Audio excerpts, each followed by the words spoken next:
And the lights are connected briefly. We'll try to scoop the cross. Intercepted. 6 over the bar. By the goal.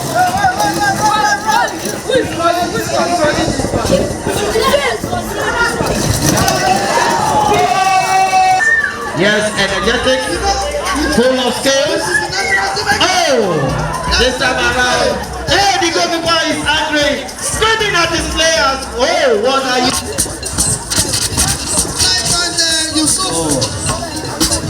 The president has been trying all he can to get a goal for his side, but the goal is not forthcoming. My brother, you see, you get the football. That is a very good set.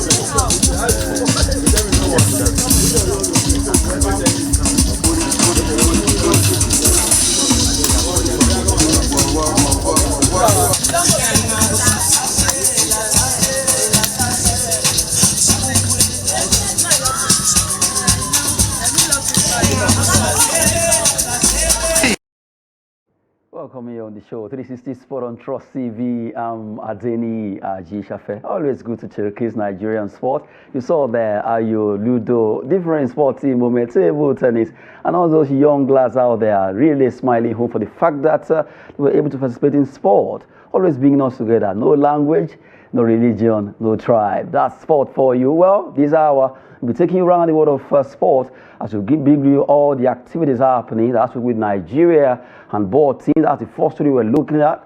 Has to do with Nigerian sport team moment across the globe. But before then, if our suspect is here, let's talk sport with Olale Peters. Good to have you. It's my pleasure being here, and thanks for having me. Okay, you look great anyway. You're not looking bad too. So I'm trying to make it 1-1. Let me even feel it before you throw it back at me. Anyway, let's run this together quickly. I should talk about handball. We have under 18 boys over there in Ethiopia. They actually did well. First game against Zambia, they won, and now the second game. They also did well on Monday, booking their semi-final ticket at African Men Continental Fest, taking place in Addis Ababa, Ethiopia. They won that game 47-31. And congrats to them, because right now Coach Emeka Unamani that led that team is really doing well, and the lads are also doing extremely well, winning their first game, winning the second game, to let you know that they are defending champion of this tournament. So you are actually expected of them, and now they'll be facing Cameroon today by 5 p.m. Nigerian time. Hopefully they will win this game and also make it to the final, eventually scooping the IHF under 18 men's handball competition taking place in Addis Ababa, Ethiopia. And here Addis Ababa, you know, that's one of the Asian cities in Africa, and now it's hosting Nigeria and other nations in this particular handball competition. Right now, Olawale Peters, you just said what we say concerning our team. Yeah, I'm not really surprised. I'm being a defending champion, and they are there to prove that winning it at the last competition is not a fluke. And if you look at their game against Zambia and their game against Ethiopia, there's a lot of improvement. I believe in teamwork, but I would like to single out the goalkeeper, that's Samuel Obobobri, for what he did exceptionally. He made a lot of vital saves against Zambia, and he did the same thing against Ethiopia. That's why he won the most valuable player of the match. It's not really easy for a goalkeeper to be handpicked, be given the MVP. So that shows that he really tried. So it's a teamwork. But however, I think they need to continue to be to work on what they need to work on against the Cameroonians, because they are not an easy ride that we have to walk over thinking that we'll win it. And offensive, when it comes to the offensive, we have to showcase our strength. Then when it comes to the defense, we have to show our resilience. That is what we really need to do to make sure that against Cameroon and whoever we are playing against in the final game, we are able to defeat and bring back the trophy home. And we should also try and inculcate this habit, this culture of not throwing away all these young talent and young stars after each competition. These are the future of Nigerian sport. It's not only about football, handball also. We are gaining momentum in Africa. So these are the boys that we can keep to even start preparing for the next year Olympics. So that is what we really need to do. We need to go beyond, look beyond what they are doing currently. We should look what does the future have for most of these young lads. They are very interesting. And if you watch the match very well, because I watched a clip of the match also, and after the first half that ended 25-16, despite the home support coming from the Ethiopian, I knew that second half, just for us to be resilient, which we really showed in the defense, and for our goalkeeper to make a lot of vital saves, we won the match. So against Cameroon also, I'm so confident that we'll do the same thing. I just hope that the Cameroonians will come against us. We know the rivalry from West Africa is always a tough one. Right now, we're talking about handball. Our old team, Nigeria under 18 handball team, doing well. First game against Zambia, they won. Second game against Ethiopia, the host nation, they also did well. And now they'll be facing Cameroon today in the semi-final of the IHF African Face, that's handball competition taking place there. Defending champion Nigeria will be hoping that they'll be able to win this game. Just like Olawale Peters said, they need to show resilience, and at least kudos to the goalkeeper of that team. Wishing them the best as they fight out today against Cameroon in that semi-final tough game that will be coming up today. Well, from there, let's move away. At least we touch on handball a bit. We just have to appreciate all our sportsmen and women. Just like the NSC said, that is Shehu Diko, the chairman of NSC, that he wants to make sure this time around that, well, it's no longer football. Attention will be given to other federations, other sports, so that it might not be as big as, but at least let them have that moment that they deserve. Not everything Super Eagles or football. Okay. A good comment coming from him, but maybe after a year that he has been in that position, maybe you can have him back again and ask him, what have you achieved? It's not about talking. When it comes to talking, Nigeria, we are the best in this country. When it comes to bookie, we are one of the best in the world. So I don't think it's all about talking. We've had a lot of people that have spoken about, we want to decongest or deregulate, let me use that word, we want to deregulate the sport activity so that the football, it won't be all about football, but we've not seen anything tangible coming from it. What do I mean? Let's take a look at all African games. Let's take a look at the Commonwealth Games. Let's take a look at the Olympics. What have we achieved? Because these are an avenue for us to really showcase that it is not about football. But what have we done? We just go there for an excursion, then we'll come back and we'll start setting up investigative panel. That is what I mean. So I think it should talk less. Let's see more of action than talking. Okay, well, hopefully we'll see more action concerning Nigerian sports team moment there. Well, handball it is, and we hope that they will come back home with that particular trophy there. Wishing them the best for today against Cameroon. And right now, let's look at our league. Yes, just over the weekend, match day 10, like a recap. MPFL match day 10 recap. Remo Stars are back to the summit of the table, even though they have the same point with Rivers United. Bende Insurance won away at Sunshine Stars.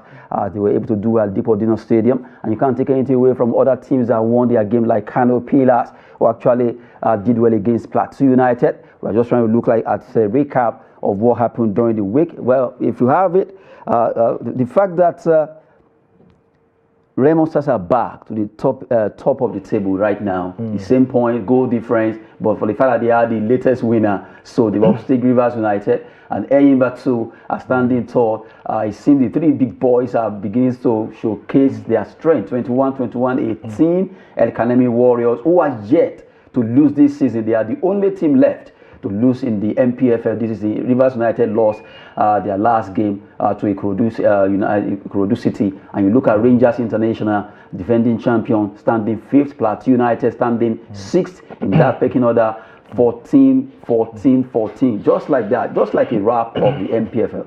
Okay, I think we started seeing the beautiful side of the MPFL in this country also, because nobody believed that a debutant like Ikorodu City would defeat Rivers United 2-0. Then also the battle of the Stars, that's Remo Stars and Lobby Star, that made Lobby Star to be joint. Remo Stars. I mean, that's Remo Stars to be joint with Rivers United. It just has to go with the discipline, the number of red card and yellow card that differentiates the Remo Stars from Rivers United and make them to be top currently right now. So we are trying to see that the game is being sanitized in one way or the other. So what they need to do now is to do more of awareness. They need to do more of awareness. They need to do more of partnership with the private institution. So that's what I think we really need to do. Then from there, we can start grooming our players locally. Not that we're going to neglect those that play professional outside the country, but also let's try and appreciate ours. Look at Ethiopia, for example. Have you watched their local league? Look at South Africa, look at Kenya, for example. Sudan, for example. See what they are really doing. At least let's know that, okay, when it comes to the domestic league, when it comes to the intercontinental competition in Africa, we have teams that can compete with that of the North Africa. We're not going to call our professionals to come from Spain, England to do that for us. It is our own local players that we use to do that. And what can we do is by making sure that the environment is conducive enough for them. So I think kudos to the NFL for what they have done so far this season. They've done a lot. Look at the Ikorodu City, for example.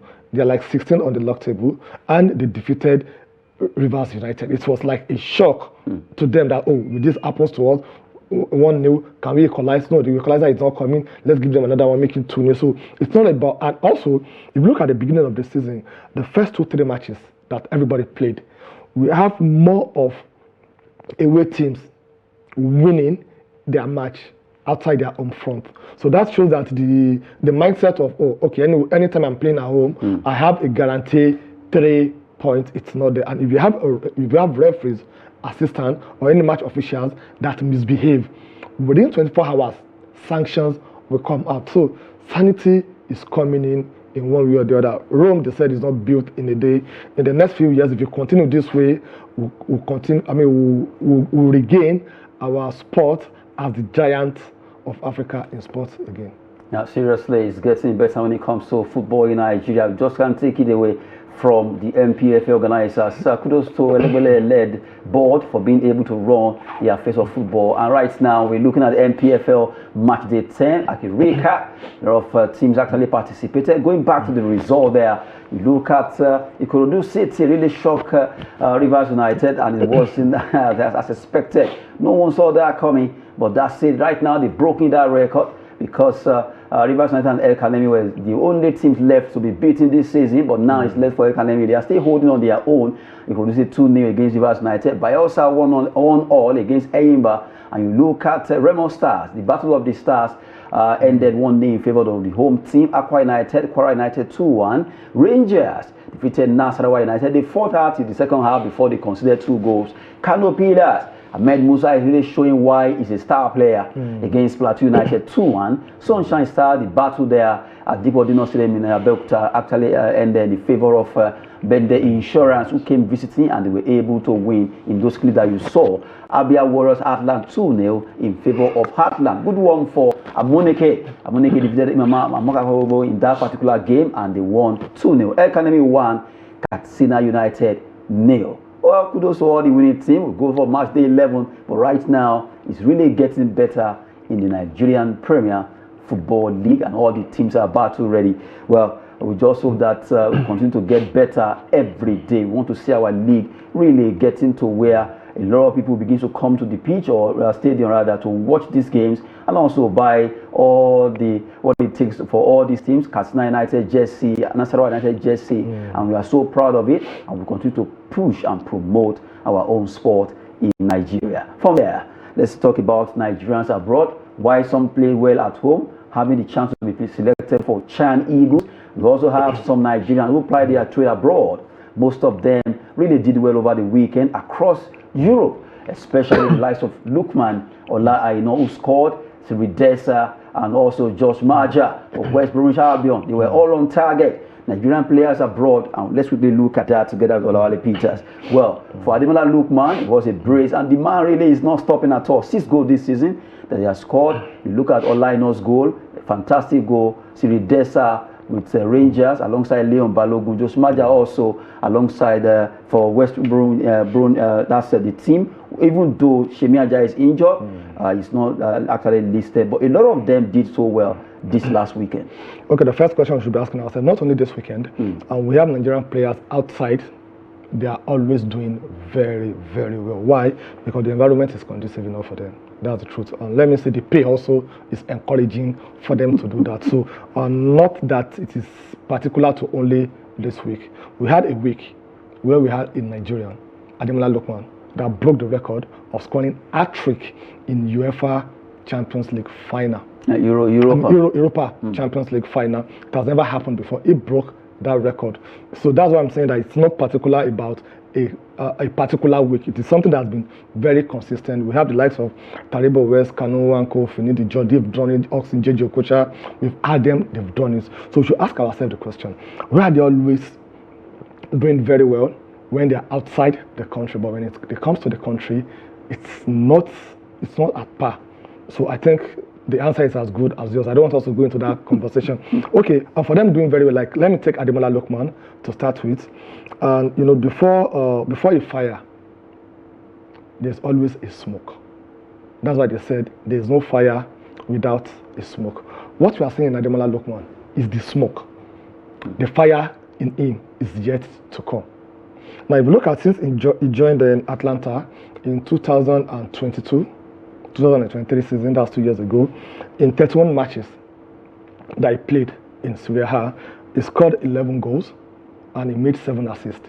So if you add that together, so that gives you 18 goals. Then if you look at last season, also, there is an improvement, 13 goals, 6 assists in 31 matches. But if you look at this season alone, in Serie A, he has only played 8 matches and he scored 6 goals and he made 4 assists. So that means he has 10 goals contribution in 8 matches in Serie A. That is a fantastic record. And let's go to the Champions League also. In Champions League, he has played only 3 matches. He scored 1 goal, he made 1 assist.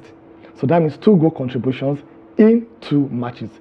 That shows that he's really, really living the life of his life, and it's just 27 years old. So that means the age is still on his side. If he can continue like this for the next 1 or 2 years, no doubt about it. I have my sentiment, and I have my not only sentiment, rather I have my own opinion that nobody should even come close to Ademola Lookman when it comes to the African Footballer of the Year for what he has achieved this season. I'm not talking about last season. For this year, nobody should come closer to Ademola Lookman. So that means he's already at the peak of his career. However, he should tread carefully.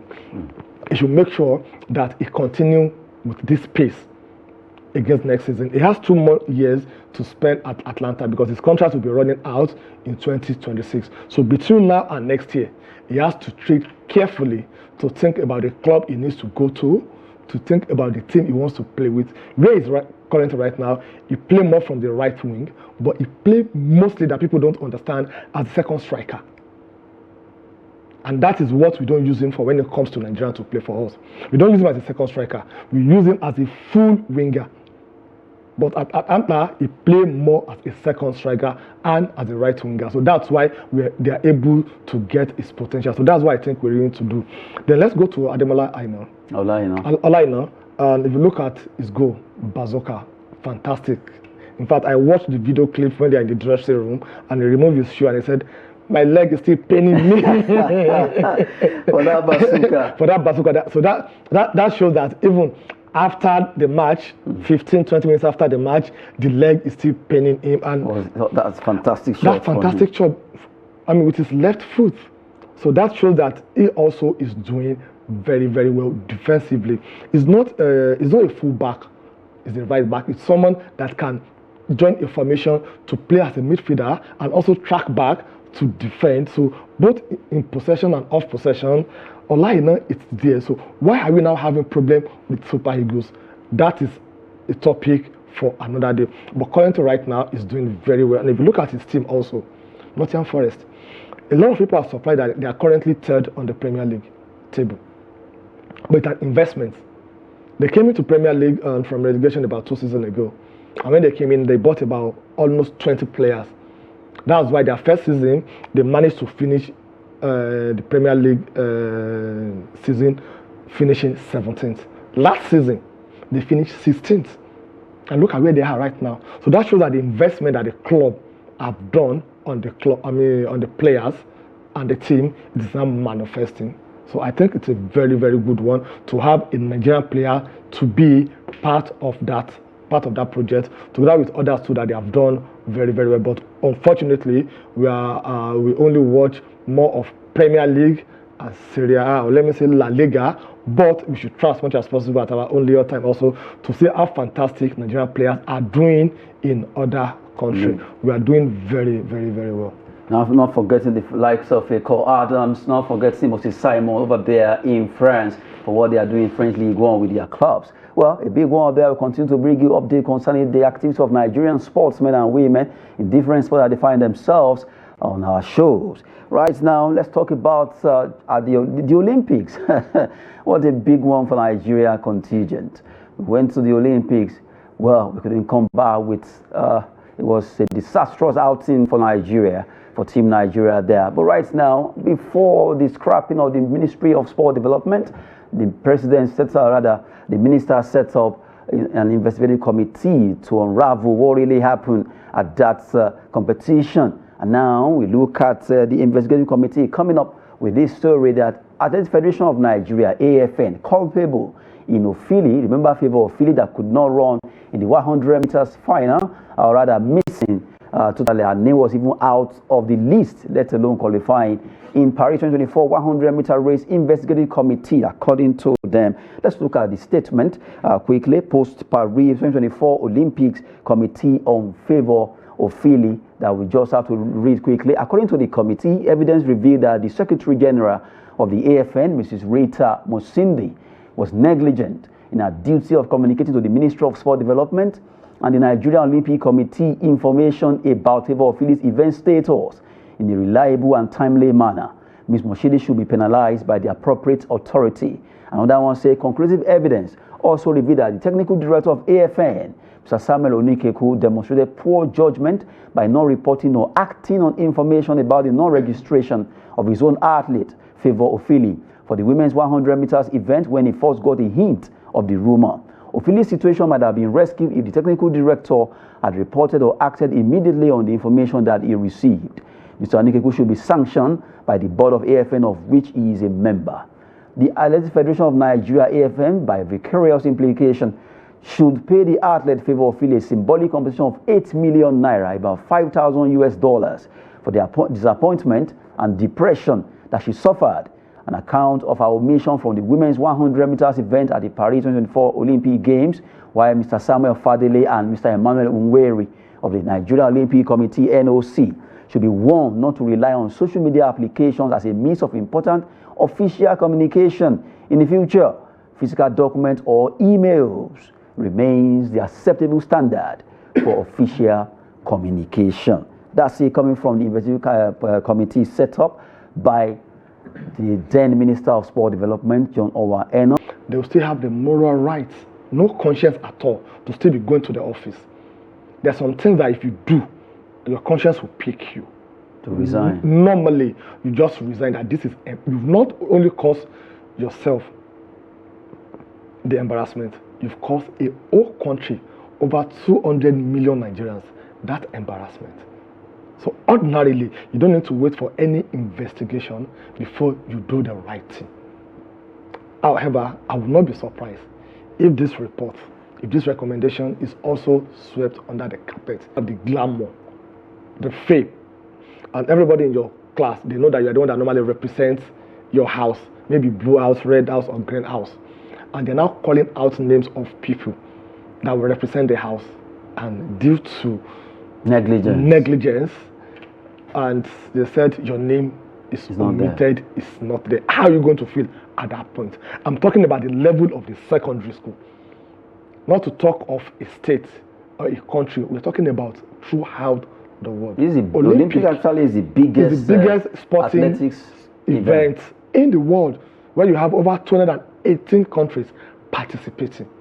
So I think it is well deserved. The issue of warning or what have you, I don't think they even deserve to be in that position also, because if they dig further, this is not the first time they're making that mistake, and this is not going to be the last time they'll make that mistake. We need to start setting examples so that other people will look at it that, wow, so person did this, this was the punishment, because it has to be stick and carrot approaches. So, after all, I remember the outgone minister said, as we roll, and from what the committee actually put out there, it shows that really these names mentioned should be dealt with. They have to be dealt with, forthwith, and we'll continue asking questions. What action have they taken? Because there's one thing about report writing and implementation.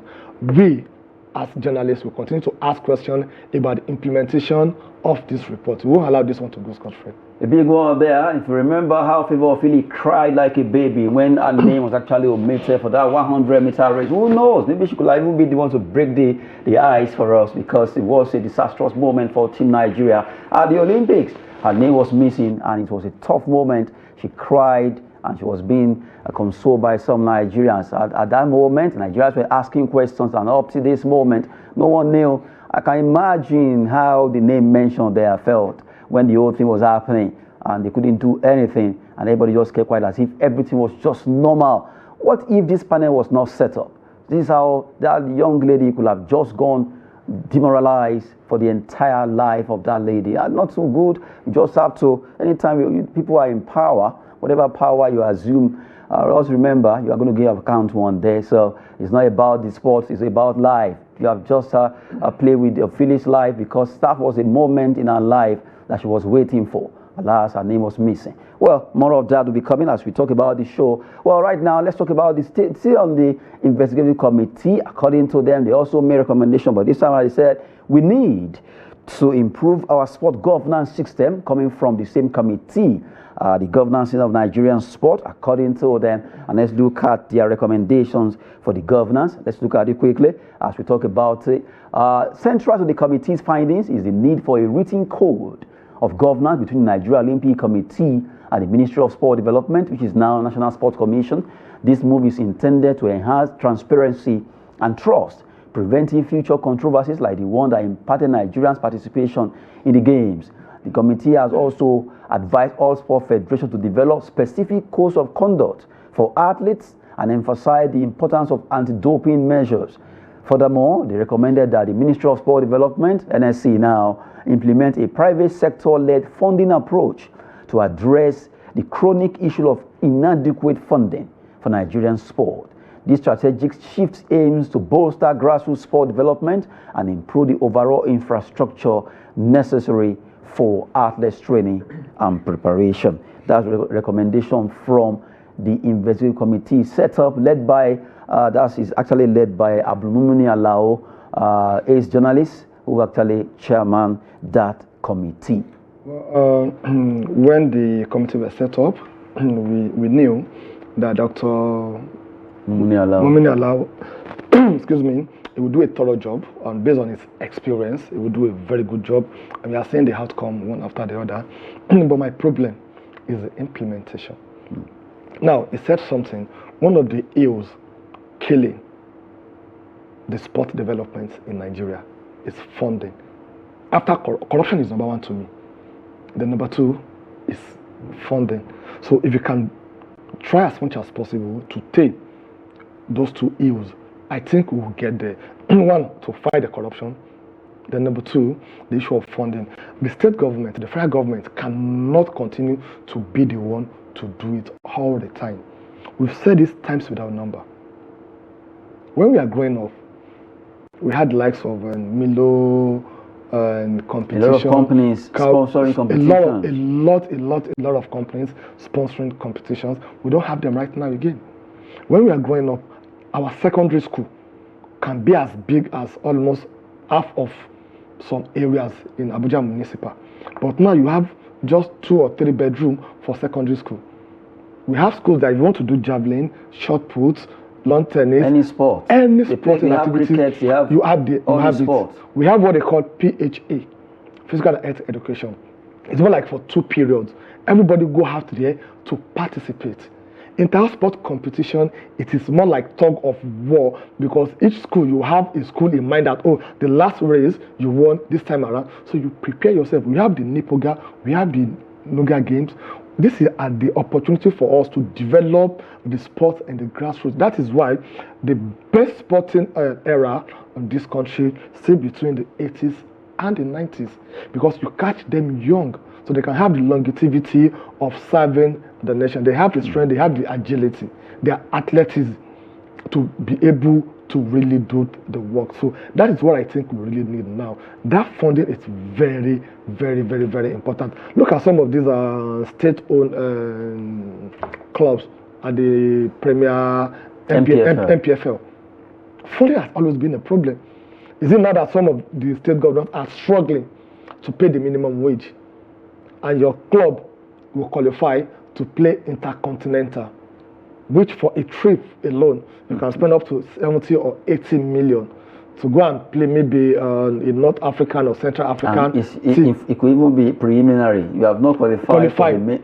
So is that what he wants to do? But if you invite the private companies to come in like we used to have in those days, all this issue can really be resolved. I think the implementation of this document is very, very important. Don't forget also the former sports minister, that Sunday Dare, he developed about 10 years master plan for sports activities in this country also. Where is that report? Who is implementing it? So this is another one also. So I think we should also not narrow it down to only Olympics. We have to look at it's like we should, like I said earlier on, we should declare state of emergency in sports. So let's take it one after the other. Then the code of conduct that you said also, it is very, very important. So there should be SLA, an agreement between the sports, the NSC now, and different athletic federation of Nigeria to know that, oh, okay, if you want to, for example, qualify and play, choose a particular athlete to represent Nigeria for the Olympic. These are the processes from beginning to the end. For table tennis, handball, football, badminton, shot put, javelin, all the sporting activities. And that should be followed thoroughly.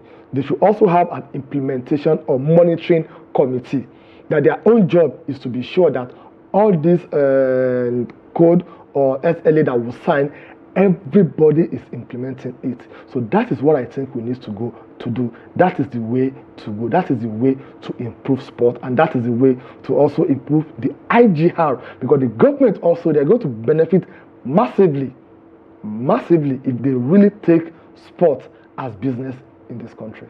Well, that's just the slogan every time we talk about sport here, that sport is fitness and business. Underline the business there. Really, if we run it well, Nigerian government, be it state, be it federal, be it local government, individual, corporate organization will also make money, because sports really, no matter how you want to look at it with an underrated eye, but really it brings a lot of entertainment, happiness, joy, a lot of things it brings together, and everybody forgets their approval at that moment. You saw the clip that we started with, those young lads, you saw the table tennis, you saw different sporting moment, everybody dropped their official duty and they came together to play sport. And that is why sport will always be a universal language that no matter how big you are, no matter the position you are holding, you just want to keep fit. And really, you know that when you are keeping fit, business is ongoing, and that's why sport is very essential. We'll be looking at the story that has to do with the recommendation coming from the investigative panel set up by the former Minister of Sport Development, and right now they come up with their verdict concerning what they are actually giving assignment on. And right now we hope that the heads will roll, and let's wait and see, maybe the heads will really roll. And for Ofili, I just hope that truly that money that was recommended to be paid to her is actually approved and given to that young lady, because we saw how she was demoralized during the Olympics, and something good must be done concerning the new NSC setup, and we hope that Shehu Diko will actually lead our sport to that greater enviable heights that we are hoping it gets to. Now, from that story, let's talk about another incident that happened sometimes back. Remember Super Eagles? They traveled to Libya. Before they knew it, they became another issue of maybe they were afraid that they were being kidnapped. Well, CAF ruling, no harassment of Nigerians in Libya, because news came out that maybe some Nigerians that reside in Libya have been maybe dealt with beating and all that. It was flying around, and Ministry of Foreign Affairs had to quickly come up with this particular statement. Let's look at the statement coming from them. That has to do with Ministry of Foreign Affairs statement on Nigerians in Libya. The Ministry of Foreign Affairs wishes to convey that as of the time of making this statement, that was yesterday anyway, Nigerians in Libya are going about their daily activities devoid of any form of harassment by Libyan authorities, following the verdict of the Federation of African Football, which indicted the Libyan Football Association for their ill treatment of the Nigerian team and officials while in Libya for a Nations Cup qualifying in March. The Ministry of Foreign Affairs wishes to reiterate that the well-being of Nigerian citizens anywhere in the world is a top priority of the Federal Republic of Nigeria, and we continue to strive to safeguard it at all times. The statement read. So right now, for those who are still taking that story, well, it has been cleared by the Ministry of Foreign Affairs that Nigerians in Libya are safe. No one is maltreating anyone. So about football, and CAF actually made their ruling, even though we know that Libya too, they've appealed. We wait to see what happens about this at the Court of Arbitration for Sport CAS. Well, as it is, Nigerians are safe, and we just hope that they will continue to be safe, because this particular one at least has given Nigerians the hope that yes, things are going well with them over there. Adeni, I'll be honest with you. Yes, we've had the statements from the Ministry of Foreign Affairs, but the president of Nigeria in Libya, Peter Omorigbe, issued a statement that there has been a lot of harassment of Nigerians living in Libya after the verdict came out. We have it, some media outlets, they even interviewed him. So I hope this is not, how will I call it, and this is not a way of dousing the tension by now and endangering the lives of Nigeria in those countries. I think it is, because maybe they are trying to like, okay, if we make it this way, the Libyans too will see that, okay, we want peace to reign. We're not trying to fight a war, it's about football. I still don't understand. What is still surprising me is the fact that the way the Libyans are taking this football thing. Funny enough, if you remember, the NFF spoke with one side of Libyan Federation there, but another side that we play with, another side that it was like two different factions now. Do they have a central government? And that's what I'm saying. That's the first question. And they are making it look like it's a war between them and Nigeria. No, that is why the federal government needs to be very careful this time around. Now, maybe the faction that they spoke with before they issued this statement is the faction that wants peace. And the other faction? What about the other faction? Just like you mentioned right now. So they don't have a central government. It's like they are in a state of anarchy, where everybody, they are like a government on their own, depending on your territory. Automatically, will I say that CAF shouldn't have allowed Libya to participate in this competition, since they don't have a central government? Exactly. Because they have two different bodies now running their football. So maybe they should have given different names. We know that we are playing Libya Republic, and then we are playing Libya football, whatever it is. You understand? But under I'm saying Libya. Under United Nations, CAF shouldn't have allowed Libya as a nation to play Nigeria. But under the United Nations Convention, they are still a sovereignty country. They are still one. But now, under this football convention, now they are claiming two So parts. what they can do is, because of insecurity, they can decide to say that, okay, Libyan, we are not allowing you to participate in the qualifiers or in the Nations Cup until you have a central body. It's as simple as that. And this is not particular about Nigeria. It can happen to any other countries also. Take it or leave it. And the situation that happened, we should be thanking God that it didn't go beyond that. Because where are you going to hold accountable? I just imagine, God responsible? forbid, let's imagine one of those players collapsed out of that particular moment, and No it turned out to medical be assistance. something worse. What will have happened? It will turn to a big issue. So I think the CAF also, and they really need to review and revisit the issue. It should go beyond the fine and the 3 points. It should go beyond Nigeria.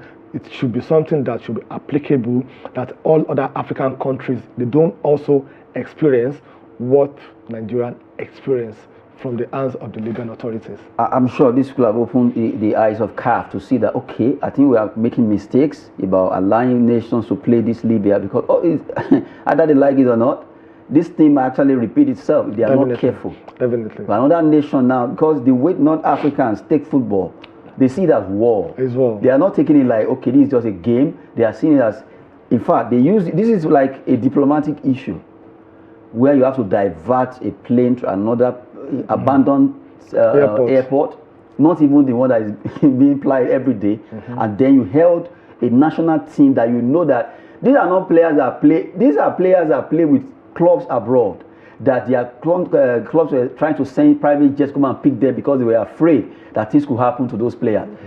Well, let's just say, well, we thank God that it's not more than that, but it's a serious issue that Libya, despite the fact that they appealed that verdict coming from CAF, we wait to see what will happen from CAF about that situation. Maybe, let's see what they will be getting. Maybe they'll be getting more sanctions, or maybe it will be lifted. We wait to see what will be happening concerning the appeal to CAF, collaboration of sport there, just looking at that particular scenario there. Well, big one coming from that has to do with the Ministry of Foreign Affairs. That was in that particular tension there, because it's rising. It has been going round and round, and before you know it, it could cause a lot of issues. Who knows? Maybe Nigerians here could begin to look for any Libyan that is in our city. Although they are lucky, Libyans are not much. I don't think they have. Because that's one thing about the North Africans, and you hardly see them outside their country. Nation. You hardly see them outside their nations.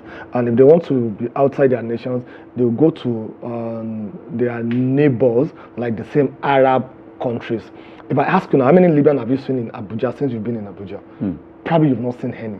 So that's why that issue... Maybe I say you go to the embassy. To the embassy, you'll see them. So that's why an issue like that, we have to be very, very careful, because God forbid anything happens, it is ours that will be really, really dealt with, not there. Just like when we have this xenophobia issue with South Africans. You hardly see South Africans outside their domains. You hardly see them even in Nigeria, except you go to the embassy, like you rightly said. So we have to be very careful, and those that are there, we will just appeal to them. They should go their way in a legal manner, in a legal way, because an opportunity for you to do something that is wrong and you are caught, they will put it on you. So that means you have no defense. So we just appeal to them to try as much as possible, be a good ambassador of Nigerians over there. Well, Nigerians in Libya, I still don't understand. Anyway, everybody's looking for better place to live and all that. Despite what happened in Libya, I still wonder how tough Nigerians can be to stay in that country. A Libyan currency dinar to $1, as at today, is 347 to $1. Okay, compared to in Nigeria, compared to yours, compared to half. Compared to half. I got it there. So maybe I have to tell you the reason why they are over there. They have to look for greener pasture. We are talking about a country that is war-torn. We are talking about a country that doesn't have a central government. Despite being war-torn, their money is still 300 yes, to $1. To $1. Whereas ours is like, how much today? That's why I say yours. I'd ask. Anyway, just try to throw some banter in the studio. No matter how formal it is when you are taking sports, you just have to bring it down. It makes you at least relax a bit. For those watching, we are not taking it at least say for granted for what is happening to Nigeria, but we just hope that something great will be done concerning this. Not just mere talk. We just have to protect those Nigerians in Libya concerning that particular story. Right now, for tonight, it's a big one. UEFA Champions League coming up. Matches will be up for grabs. There are about 9 matches will be coming on match day 4. We touch on this before we actually be focusing on it in the evening. But as it is right now, we know that match to be away to Sporting. Real Madrid and Ancelotti facing his former club, AC Milan. What a match there. According to him, football will meet tonight. Bayer Leverkusen versus Liverpool. We have Victor Boniface to watch there. What will he be doing? The fear of Boniface, beginning of wisdom for Slot and his entire team. Lille, Juventus, RB Leipzig against Celtic, Borussia Dortmund against Sturm Graz, Monaco away to Bologna, Slovan Bratislava, the whole Dinamo Zagreb of Croatia, Girona, that team, watch out for them. They've been surprising teams. They'll be facing PSV Eindhoven of Netherlands there. Those are the fixtures. You just look at them briefly before we take our last story. Okay, I think it's going to be interesting. Just like Carlos Ancelotti said that football will be meeting tonight, and that Liverpool and Bayer Leverkusen. I want to see Xabi Alonso facing his former team. Let's see also Real Madrid, Carlos Ancelotti facing his former team. Then also Sporting and also the new coach of Manchester United. Let him have a feel of what it takes to face, though they've met before, but now that it's going to be the Manchester United coach. Let him feel Guardiola a bit. Effective 11th of November. Let him feel Guardiola a bit. So it's going to be very, very interesting. And if you look at the way the table is now, it is not sure for anybody until like 6, 7, 8 matches to go. So I think let's see what happens. Okay, at least we have a glimpse of UEFA Champions League tonight there. I'll be taking more on Sports Update by 5:30 p.m. Stay on to join us there. Although before we go, we look at West Ham really showing interest in our own star player, Ademola Lookman. Last year was PSG, but now different clubs are coming. And from the way it is, someone said, no, West Ham too small. Honestly, when I saw this, I see it as more of an embarrassment. It's like saying Manchester United want to go for Ademola Lookman. Currently right now, Ademola Lookman is better than the likes of West Ham United, Manchester United. They are both 14, 13 on the log table. Manchester United fans will come for you. Why are you coming for me? I'm talking about reality. Why are you rating West Ham Man United together now? Both of them are together. It's like they have joint agreement that this season they'll be 13, 14, 14, 13. Show the table, you see where Manchester United is and where West Ham United is. And Ademola Lookman, we're talking about the next African king of football to now go to such a team. No, come on, he deserves better. He deserves better. He doesn't deserve to go to any of the United. Are you okay? But he doesn't deserve any of the United. That same United, you couldn't beat them. Chelsea, I still remember Chelsea, Man United. Yes, and they couldn't beat us. Also, we play at Old Trafford. But you said anything United, but they were able to. But they didn't beat us also, and it is at Old Trafford, so not at Stamford Bridge. Okay, wait for the return. But West Ham United, you look at them one way or the other. They are one of those teams. We're talking about a club that is not playing in Champions League, not playing in Europa, not playing in Conference League. West Ham United, and you are expecting Ademola Lookman to now go to that club. Come on, I think this is window shopping. They are not really serious about it. Okay, what if they are serious? No, they're not serious about it. Because I remember when Everton came for him, Leipzig also came, and like that, although he has been improving from Chelsea like that, he got to Atalanta, and now he was like, boom, oh, this player. Well, as if nobody had been seeing him before. They've been seeing him, but because his time was not at hand. But right now, I saw last week PSG showing interest in him, and also let's see what happened in January concerning Ademola Lookman. Maybe really, according to Olawale Peters, that United teams are too small to go for Ademola Lookman. Maybe the City teams are big enough. Well, the City are good, but the United team, currently right now, looking at their performance. What about the C teams too? The what? Something like the C, something like Chelsea. Even for now, currently right now, I think Ademola Lookman should go to a club that they can compete for a title. Like Liverpool? Like Liverpool, like Manchester City, even like Aston Villa. But Chelsea for now, I don't think is the right place for him to go to. Without sentiment, it's bigger than Chelsea for now. That's the truth. What's the way to go there? Well, although talking about Ademola Lookman, it has been so fantastic this season, you just can't take any away from that young lad. For himself, it's been a year so prosperous. You just wish him the best. And according to the Car Player of the Year, a lot of Nigerians, even non-Nigerians, are really rooting for him to win that award. Well, there's a particular picture there, the graphic that has to do with banter on it. Banter where I'm sure it will be displayed on the screen there. Banter is written on it, and you look at the names of the jersey of those players. It actually speaks volume. That has to do with you cooking rice and chilling. You know, we have drink water, we have chillwell, we have rice. So let's have that banter picture there. At least I think it's actually labeled banter. You have it. Okay, cook rice, drink water, chillwell. Well, that's very interesting. I think chillwell is someone that he has worked in heaven. He just came to this house to collect money. And with your club? Yes, it's with Chelsea, not with my club. I don't own a club currently right now, but I'm looking to invest in a club very soon. But you support Chelsea? And everybody supports a club or the other, just the way you support Arsenal, but you will never agree that you support Arsenal because you are one of those that only support a team when they are doing very well, not when they are doing badly. Seriously? Yes, I agree with you. I support Chelsea.